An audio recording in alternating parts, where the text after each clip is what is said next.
Hi everyone, আশা করি সকলে ভালো আছেন। আজকে আমরা দেখবো হচ্ছে স্পাইরাল মডেল সম্পর্কে। তো স্পাইরাল মডেল হচ্ছে মূলত রিস্ক অ্যানালাইসিসের জন্য ব্যবহৃত হয়। এবং স্পাইরাল মডেলটা আসলে কি, মানে স্পাইরাল মডেলটা হচ্ছে যে ওয়াটারফল যে মডেলটা আমরা দেখছি সেটার আর আর হচ্ছে ইটারেটিভ মডেলের একটা কম্বিনেশন। তো এখানে আমরা যে 4টা স্টেপ দেখতে পাচ্ছি, এই 4টা স্টেপে প্রতিটা লোক এই প্রতি মানে এরকম চক্র আকারে ঘুরতে থাকে। প্রথমটা হচ্ছে প্ল্যানিং। তারপরে এই প্ল্যানিং এর মধ্যে মূলত রিকোয়ারমেন্ট গুলো গ্যাদারিং হয়, কি কি রিকোয়ারমেন্ট আমার প্রজেক্টের, মানে এই সফটওয়্যারের জন্য কি কি রিকোয়ারমেন্ট, সেটা গ্যাদার করা প্ল্যানিং এর মধ্যে, প্ল্যানিং পার্টে। আর রিস্ক অ্যানালাইসিসের মধ্যে এই ওই প্রজেক্টটা করতে গেলে কি কি ধরনের রিস্ক হতে পারে, বা কি কি ধরনের সফটওয়্যার বা কি কি ধরনের টুলস ব্যবহৃত হবে, কি কি ধরনের এপিআই ইন্টিগ্রেশন, এগুলো নিয়ে এখানে রিস্ক অ্যানালাইসিস গুলো করতে হয়।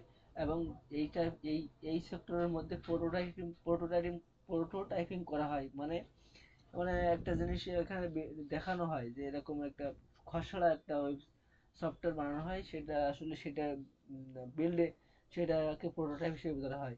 তো এখানে এই রিস্ক অ্যানালাইসিসের মাধ্যমে প্রোটোটাইপিং করা হয়। তারপর হচ্ছে ইঞ্জিনিয়ারিং। এইখানে যত প্রকার কোডিং টেস্টিং গুলো করা, সবগুলো এই সেক্টরকে আসলে ডেভেলপমেন্ট বলা হয়। এখানে সব কোডিং ডেভেলপার টেস্টার এখানে থাকে। আর হচ্ছে লাস্ট যে স্টেপ সেটা হচ্ছে ডিপ্লয়মেন্ট বা ইভ্যালুয়েশন। এখানে প্রজেক্টটার ইভ্যালুয়েশন করা হয়, প্রজেক্টটার এখানে প্রাইসও, সফটওয়্যার প্রাইসও নির্ধারণ করা হয়। তো এখানে এবং ইভ্যালুয়েশন করা হয়, মূলত ডিপ্লয়মেন্ট করা হয়। তো এই 4টা স্টেপগুলো পুরো মানে চক্র আকারে ঘুরতে থাকে। তো আসলে কখন আসলে স্পাইরাল মডেলটা ব্যবহৃত হয়, তো কখন ব্যবহৃত হয় সেটা আম, এটা হচ্ছে মূলত যখন বড় কোনো প্রজেক্টে এবং রিস্কে ড্রাইভেনে তখন এটা ব্যবহৃত হয়। এবং যদি কোনো প্রজেক্টের রিকোয়ারমেন্টস গুলো মানে ক্লিয়ার যদি না থাকে, যদি কোনো আনক্লিয়ার অথবা চেঞ্জিং রিকোয়ারমেন্ট পরিবর্তন হতে পারে। তারপরে হচ্ছে ফ্রিকোয়েন্ট রিলিজ রিকোয়ারমেন্ট, মানে কিছুটা আমার হয়েছে সেটা আবার ডিপ্লয়মেন্ট করে, সাথে সাথে ডিপ্লয়মেন্ট মানে বারবার যদি আমার কোনো প্রজেক্টের ডিপ্লয়মেন্ট রিলিজ করার প্রয়োজন হয় তখন এটা ব্যবহৃত হতে পারে। তারপর প্রোটোটাইপিং, যে না এটা প্রোটোটাইপিং নিডেড, মানে যে প্রজেক্ট ওনার তাকে একটা প্রোটোটাইপিং দেওয়া হয় যে আপনি এটা এরকম ভাবে আমরা বানিয়ে দেবো, তখন হচ্ছে এই স্পাইরাল মডেলটা ব্যবহৃত হয়। Risk and cost evaluation is critical.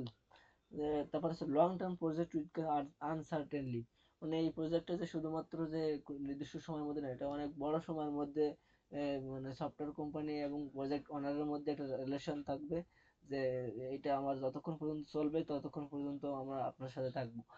তখন এটা হচ্ছে মূলত, যেমন একটা এক্সাম্পল যদি বলা হয় ই কমার্স ওয়েবসাইট, তাই ই কমার্স ওয়েবসাইটে যদি ডেভেলপার যদি না থাকে তাহলে ওইগুলো আপডেট গুলো করবে কি? তাহলে এটা একটা রিস্ক স্পাইরাল মডেলটা যদি একটা ই কমার্স ওয়েবসাইটে ধরা যেতে পারে। তো এটা হচ্ছে কখন অ্যাপ্লাই হয়। আর সুবিধা আর অসুবিধা, সুবিধাটা কি? সুবিধাটা ইফেক্টিভ রিস্ক হ্যান্ডেলিং এবং সুইটেবল ফর লার্জ প্রজেক্টের ক্ষেত্রে এটা ব্যবহৃত হয়। ফ্লেক্সিবল রিকোয়ারমেন্ট, তারপরে আর্লি কাস্টমার ফিডব্যাক, কাস্টমার ফিডব্যাকটা আর্লি সাথে সাথে ফিডব্যাক পেতে পারে। তারপরে হচ্ছে বেটার কমিউনিকেশন, কাস্টমার এবং সফটওয়্যার কোম্পানি এদের মধ্যে আর্লি কাস্টমার ফিডব্যাক দেওয়া যেতে পারে। ইটারেটিভ ডেভেলপমেন্ট হতে পারে, হাই সফটওয়্যার কোয়ালিটি। আর হচ্ছে অসুবিধা কি? এটা হচ্ছে কমপ্লেক্স টু ম্যানেজ, যেহেতু অনেক বড় প্রজেক্ট এবং এটা ম্যানেজ করা খুবই কমপ্লেক্স এবং হাই কস্ট, অনেক অনেক কষ্টের ব্যাপার। ডিফারেন্স, তারপর ডিফিকাল্ট টাইম ডিস্ট্রিবিউশন, অনেক সময় ম্যানেজ করা অনেক কষ্টকর। টাইম কনজিউমিং, রিজলিউশন ইন্টেন্সিভ, রিসোর্সগুলো ইন্টেন্সিভ থাকে। তো এই হচ্ছে বিষয়। তো রিস্ক অ্যানালাইসিস জন্য মূলত বেশি ব্যবহৃত হয়। তো ধন্যবাদ সকলকে, দেখা হবে পরের টিউটোরিয়ালে।